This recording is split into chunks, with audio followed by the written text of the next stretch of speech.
question is, why is everyone so surprised at this point that there is a shortfall of the number of vaccines available immediately?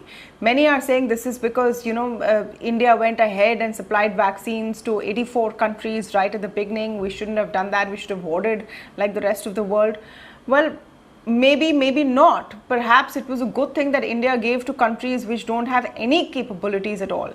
Question is, let's look at the numbers. So this is as per publicly available data. The Serum Institute of India, which produces a bulk of India's vaccines right now, Covishield, has a monthly capacity of 65 to 70 million doses per month. Bharat Biotech, as per the latest numbers that they have talked about publicly and what has been reported widely, is 4 to 5 million doses per month. Even at the upper end, together, that means India has a capacity currently of 75 million doses per month. Let's look at the rate at which we've been vaccinating. And I'm talking about Health Ministry figures from today. They are a little over 3 million a day. If I take that as a run rate, and believe you me, this figure will increase because more and more vaccination is taking place, right? After the 1st of April, you've had another lot of people, 45 years and above, who can get vaccinated. More people want to get vaccinated. So this number is only going to be increasing on the upward level. So at the rate of 3 million a day and a little over 3 million a day, we possibly need at least 92 million vaccines a month. This is a conservative estimate. Some estimates go across to 120 million vaccines a month. So there is your shortfall between your production capabilities and your requirement. Now the question is, why has this requirement suddenly increased so much? That is because the spread in cases has caused more people to want to get vaccinated, and that's what we're seeing right now. To get a sense of what's happening on the ground, on the front line really of this COVID battle, I'm joined now by Dr. Ashutosh Raghuvanshi, the CEO and MD of Fortis Healthcare, and Dr. Shashank Joshi, member of the Maharashtra COVID Task Force. Welcome to both of you, and thank you so much for speaking with us.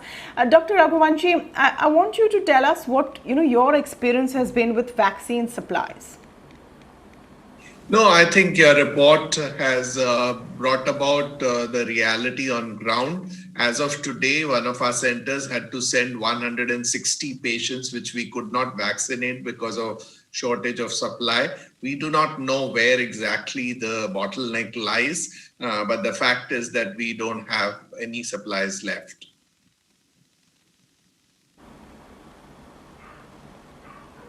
Okay, so what is the reason for this? What is the reason for this, Dr. Raghuvanshi? So what are you being told? Are you seeing a surge in demand right now? No, not really. What we have been told is that right now there are supply gaps, and because of that, they cannot supply enough. Clear communication has not been received. However, what we've been told is that in a couple of days, the situation might ease.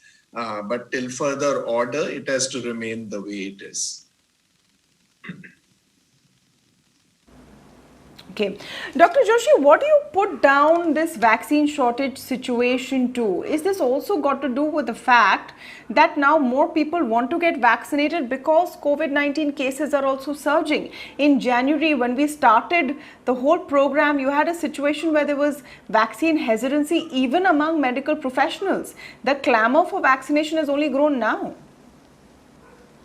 No, I think there has been a vaccine hesitancy then, there is a vaccine hesitancy today. But I agree with you partly that more people are keen to get vaccinated, at least in the eligible group. People above 60 need the vaccine the first, and between 45 also above, they need it also.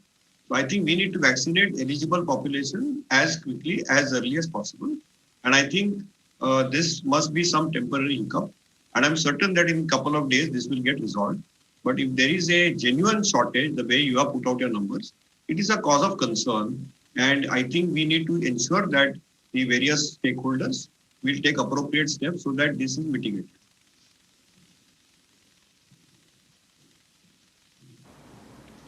So, Dr. Joshi, right now when you see this as a medical expert on the front lines, you see this whole fight taking place between center and state, that we gave you vaccines, you're wasting, no, we don't have enough vaccines. How does that make you feel? Where do you think we're slipping behind somewhere in our fight against COVID-19? See, I think for the current wave, we have to mask. I think we are digressing the issue.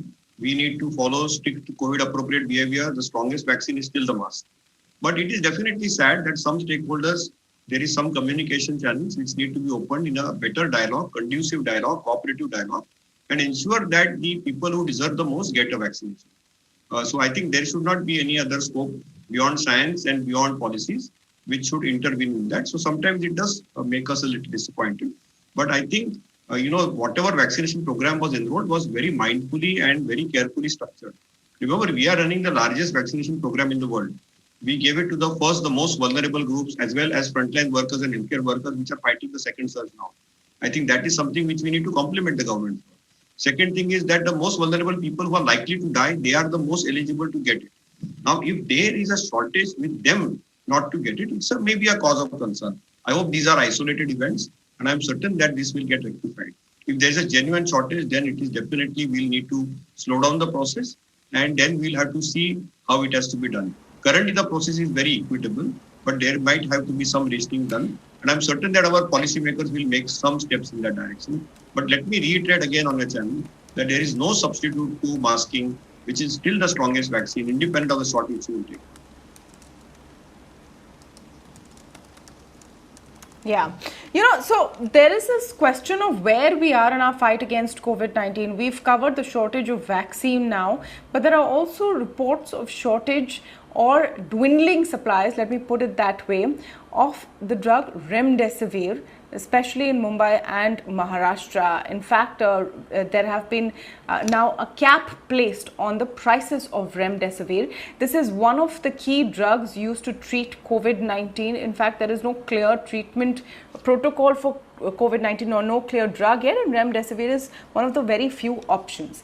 Take a look at this report by Priyanka Iyer. As India is witnessing a surge in COVID-19 cases, Remdesivir, a key drug in the treatment of COVID-19 positive patients, is facing a supply chain bottleneck. States like Maharashtra, Karnataka, Punjab, which are clocking in high number of cases every day, are facing uneven supply of Remdesivir vials. But what exactly is causing this mismatch in supply and demand at a time when the situation is dire? The demand was not there, hence the company started slow manufacturing, or they continued stop manufacturing of these products. When the demand increases after 10th of March, suddenly company has to increase the manufacturing process. But as far as the information from the companies are concerned, they have told that it takes 18 to 20 days to keep the product in bubble. After that, it comes to the market. In a situation where a vital drug is in short supply, concerns of overpricing and black marketing of products have started to rise. Maharashtra ministers are working to curb this nuisance. Maximum 1100 to 1400 के बीच में वो rate होगा, वही rate से remdesivir का purchase होना ज़रूरी है। रेमडेसिविर रोज़ाना 50,000 राज्यों को मिलता है, उतना ही रोज़ कंज्यूम हो रहा है। Maharashtra Cabinet Minister Eknath Shinde too asked authorities to ensure that there is no black marketing of Remdesivir. The situation in the city of Mumbai though seems to be under control as per BMC Commissioner Iqbal Singh Chahal.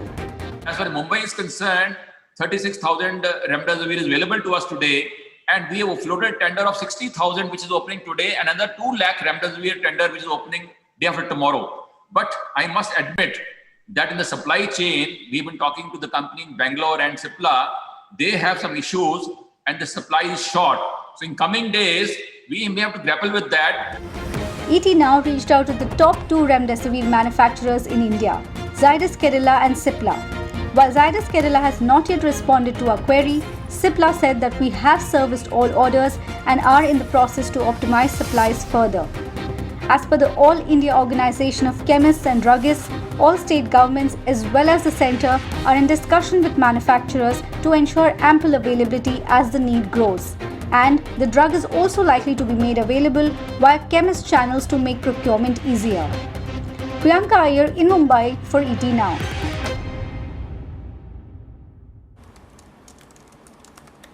All right, so we've talked about a possible shortage of vaccines in certain areas of the country. Now they could face, a tightness in supply of Remdesivir. Dr. Raghuvanshi, what really is the ground reality? Because people watching this will be wondering that if, God forbid, they need a hospital, is all the equipment, is everything available right now, or are we facing a situation where we really need to pause and strengthen our medical infrastructure?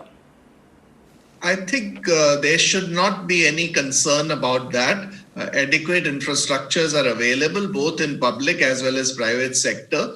The occupancy levels are gradually rising, but with the better understanding of the disease and the treatment protocols, where patients are being discharged once they are asymptomatic, and not every patient requires hospitalization. I feel that the situation as far as beds and infrastructure is concerned is quite satisfactory at the moment. If the incidence remains the way it is, it should be well under control. Similar is the case for supply of medicines, etc. As you mentioned, I think because the incidence had gone down, the production may have come down, and all that will be ramped up, and the supply chains will be able to take on the added load in next few days. So I don't think one should be too concerned about the infrastructure as well as supply of materials.